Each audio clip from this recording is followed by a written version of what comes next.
पहला प्रश्न है, दिए गए विकल्पों से सही विकल्प चुनें। वुलर झील निम्नलिखित में से किस राज्य में स्थित है? जम्मू कश्मीर। नर्मदा नदी का उद्गम कहाँ से होता है? अमरकंटक से। निम्नलिखित में से कौन सी लवणीय वाली झील है? सांभर। निम्नलिखित में से कौन सी नदी प्रायद्वीपीय भारत की सबसे बड़ी नदी कौन सी है? गोदावरी। निम्नलिखित नदियों में से कौन सी नदी ब्रह्म घाटी से होकर बहती है? तापी।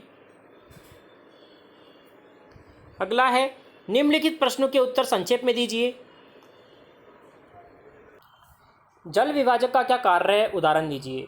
जल विभाजक वह भूभाग है जो नदियों के अपवाह को परस्पर अलग करता है तथा बांटता है। विंध्याचल पर्वत भारत का सबसे बड़ा जल विभाजक क्षेत्र है। अम्बाला नगर के आसपास के क्षेत्र सिंधु नदी तंत्र के बीच जल विभाजक का काम करते हैं और पश्चिमी घाट की पहाड़ी और हिमालय भी एक बड़ा जल विभाजक क्षेत्र है। भारत की सबसे बड़ी नदी द्रोणी कौन सी है? भारत की सबसे विशाल नदी द्रोणी गंगा नदी है। सिंधु एवं गंगा नदियाँ कहाँ से निकलती है? सिंधु तिब्बत में मानसरोवर झील के पश्चिम से किनारे से निकलती है, जबकि गंगा नदी हिमालय के गंगोत्री से निकलती है। अगला है, गंगा की मुख्य धाराओं का नाम लिखिए। यह कहाँ पर एक दूसरे से मिलकर गंगा नदी का निर्माण करते हैं, ये भी बताना है। गंगा नदी दो प्रमुख धाराएं, पहली भागीरथी, दूसरी अलकनंदा। दोनों नदियाँ उत्तराखंड में देव प्रयाग में एक दूसरे से मिलकर गंगा नदी का निर्माण करती हैं। पांचवा है, लंबी धारा के होने के बावजूद तिब्बत क्षेत्रों में ब्रह्मपुत्र में कम गाद या सिल्ट क्यों है? तिब्बत क्षेत्र में ब्रह्मपुत्र का मार्ग लंबा है, लेकिन यहाँ इस नदी में कम गाद अर्थात सिल्ट होता है। इसके मुख्य कारण इस निम्न प्रकार के हैं। तिब्बत की जलवायु शीत एवं शुष्क है, इस कारण ब्रह्मपुत्र नदी का जल की मात्रा कम होती है, फलस्वरूप अपरदन भी कम होता है। यह क्षेत्र अधिक कठोर चट्टानों से बना है, इसलिए अपरदन की क्रिया का प्रभाव इन पर कम पड़ता है। परिणाम स्वरूप अपरदन कम होता है, जिस कारण से नदी का गाद अर्थात सिल्ट भी कम होता है। तीसरा, ब्रह्मपुत्र नदी का अपवाह क्षेत्र की संकीर्ण है और इस कारण से इसकी सहायक नदियाँ अपेक्षाकृत छोटी कम हैं और परिणाम स्वरूप नदी में जल की मात्रा कम होती है, जिससे गाद अर्थात सिल्ट की मात्रा भी कम होती है। अगला प्रश्न है, कौन सी दो प्रायद्वीपीय नदियाँ गर्त से होकर बहती हैं? समुद्र में प्रवेश करने के से पहले किस प्रकार की आकृतियाँ बनाती हैं? प्रायद्वीपीय भारत में बहने वाली नर्मदा एवं तापी नदी गर्त अर्थात भ्रंश से होकर बहती हैं और मुहाने पर नदियों का ढाल अपेक्षाकृत अधिक होता है, जिस कारण से नदियाँ गाज एवं ज्वारंधमुख का निर्माण करती हैं। नदियाँ तथा झीलों के कुछ आर्थिक महत्व बताइए।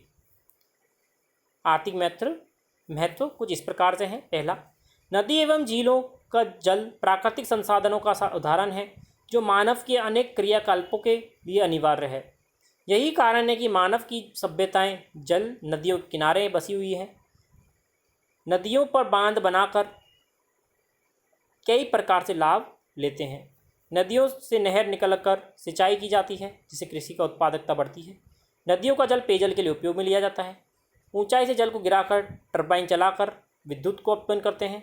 नदियों एवं झीलों में संरक्षित जल मनोरंजन का प्रमुख साधन है, जो पर्यटकों को नौवहन जैसा मनोरंजन उपलब्ध करवाता है। छठा, नदी एवं झील वातावरण को सम बनाने में महत्वपूर्ण भूमिका निभाती है। अब हमें दीर्घ प्रश्न पढ़ने हैं।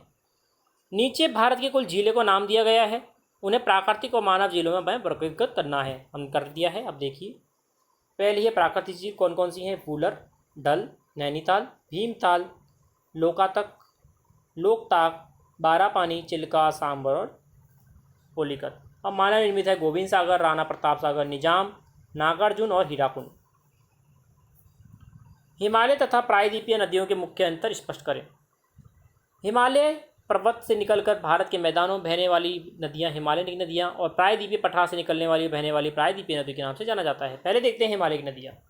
ये नदियां बारहमासी होती हैं, इन्हें वर्ष भर पानी रहता है, क्योंकि इन्हें वर्षा ऋतु व मानसून के कारण पानी प्राप्त होता है, जबकि ग्रीष्म ऋतु में बर्फ पिघलने पर भी पानी मिलता है, जैसे गंगा, ब्रह्मपुत्र, सिंधु, कोसी, तीस्ता, जमुना इत्यादि। इनकी नदियों की लंबाई प्रायद्वीपीय नदियों की अपेक्षा बहुत अधिक होती है तथा ये ऊपरी क्षेत्रों में गहरी घाटियों का निर्माण करती है। यह पहाड़ों को काट कर गार्जों का निर्माण करती है। यह नदियाँ अपने ऊपरी भाग में अधिक ढाल के कारण तीव्र अपरदन के कार्य भी करती है। हिमालय की नदियों में भारी मात्रा में बालू व सिल्ट पाया जाता है। यह नदियाँ समतल मैदानों में बहती हुई जिस कारण सिंचाई और जल परिवहन के लिए उपयुक्त है। यह नदियाँ अपने साथ बहाकर लाए गए जलोढ़ मृदा के निक्षेप करती है जिससे उपजाऊ मैदानों का निर्माण होता है। हिमालय की नदियाँ जल ग्रहण क्षेत्र बहुत बड़ा होता है। यह नदियाँ मैदानी भागों में विसर्ग का निर्माण करती हैं। मैदानी भागों में बहने के कारण हिमालय की कुछ नदियाँ अपने मार्ग में परिवर्तन भी करती हैं। 11. हिमालय से निकलने वाली नदियाँ समुद्र में मिलने से पहले डेल्टा का निर्माण भी करती हैं। अब प्रायद्वीपीय नदियों को देखते हैं। प्रायद्वीपीय नदियाँ अधिकतर मौसमी होती हैं। इनका प्रवाह क्षेत्र वर्षा की मात्रा पर निर्भर करता है। कृष्णा, गोदावरी, कावेरी, नर्मदा, तापी, महानदी इत्यादि। इन नदियों की लंबाई हिमालय की नदियों से अपेक्षा कम होती हैं और छिछली होती हैं। यह नदियाँ उथली घाटियों से होकर बहती हैं। अपेक्षाकृत कम ढाल के कारण इन नदियों में अपरदन की शक्ति कम होती है। इन नदियों में अपेक्षाकृत बालू व सिल्ट की मात्रा भी कम होती है। ये नदियाँ ऊबड़ खाबड़ चट्टानों में धरातलीय क्षेत्रों में बहती हैं जिस कारण सिंचाई एवं जल परिवहन के लिए अधिक उपयोगी नहीं है। इन नदियों में मृदा का निक्षेप ना के बराबर होता है। इन नदियों का जल ग्रहण क्षेत्र अपेक्षाकृत छोटा होता है। प्रायद्वीपीय क्षेत्रों में बहने वाली नदियाँ प्राय सीधे मार्ग से चलती हैं और बहुत कम विसर्ग बनाती हैं। पठारी क्षेत्रों में बहने के कारण ये नदियाँ अपने मार्ग को परिवर्तित नहीं करती हैं। यह नदियाँ पश्चिम में अरब सागर में अपने मुहाने पर नदियों में ज्वरंतमुख और पूर्व में बहने वाली नदियाँ बंगाल की खाड़ी में मिलने से पहले डेल्टा का निर्माण करती हैं। प्रायद्वीपीय पठार के पूर्व में और पश्चिम की ओर बहने वाली नदियों की तुलना कीजिए। प्रायद्वीपीय पठार के पूर्व में बहने वाली नदियाँ बंगाल की खाड़ी में गिरती हैं जबकि पश्चिमी की ओर बहने वाली नदियाँ अरब सागर में गिरती हैं। इन नदियों के बीच में निम्न प्रकार से तुलना किया जा सकता है। प्रायद्वीपीय पठार के पूर्व में बहने वाली नदियाँ। प्रायद्वीपीय पठार की पूर्व बहने वाली नदियाँ बंगाल की खाड़ी में गिरती हैं और पूर्व की ओर बहने वाली नदियाँ में गोदावरी, कृष्णा, कावेरी, महानदी मुख्य नदियाँ हैं। समुद्र से मिलने से पहले नदियाँ डेल्टा का निर्माण करती हैं और पूर्व की ओर नदियाँ अधिकतर खुली और घाटियों में होकर बहती हैं। पश्चिम में बहने वाली नदियाँ मुख्यतः पश्चिमी घाट और उनके आसपास होने वाली वर्षा पर निर्भर करती हैं। प्रायद्वीपीय पठार की पश्चिम की ओर बहने वाली नदियाँ। प्रायद्वीपीय पठार की पश्चिम की ओर बहने वाली नदियों में अरब सागर में गिरती हैं। पश्चिम एवं दक्षिण की ओर और बहते हुए अरब सागर के किनारे गिरने वाली नदियां नर्मदा, तापी और माही, साबरमती हैं। ये मुख्य हैं और भी हैं। समुद्र से मिलने से पहले ये नदियां ज्वारंतमुख का निर्माण करती हैं। पश्चिम की ओर बहने वाली नदियां अधिकतर तंग घाटियों से होकर बहती हैं। पूर्व की ओर बहने वाली नदियां मध्य भारत एवं छोटा नागपुर पठान से होने वाले वर्षा पर निर्भर करती है। किसी देश की अर्थव्यवस्था के लिए नदियाँ क्यों महत्वपूर्ण हैं, क्यों हैं, बताइए। भारत एक कृषि प्रधान देश है।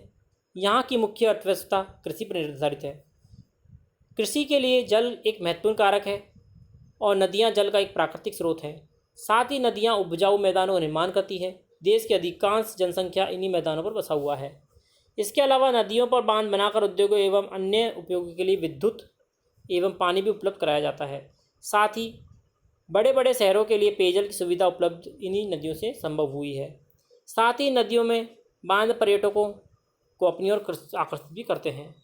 यही कारण है कि ऐतिहासिक काल से ही नदियों को तट पर मानव बस्तियाँ रही हैं। सिंधु नदी के किनारे हड़प्पा की सभ्यता, दजला फरात नदी पर ईरान पाक की सभ्यता,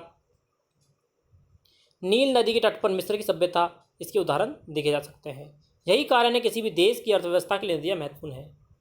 अब देखते हैं कुछ मानचित्र कौशल। आपको एक मैप लेना है। भारत के मानचित्र में नदियों को चिन्हित करें। गंगा, सतलुज, दामोदर, कृष्णा, नर्मदा, तापी, महानदी और देहांग हमने इसमें मानचित्र में दिखा दिया है। सिंधु नदी, सतलुज नदी, गंगा, नर्मदा, तापी, कृष्णा, महानदी और देहांग नदी। अगला है चिल्का, सांबर, वूलर, पुलिकट और कोलरू। ये झीलों के नाम है। वूलर यहाँ पे है, सांबर यहाँ है, कोलरू, पुलिकट और चिल्का। इसी प्रकार हमारा गृह कार्य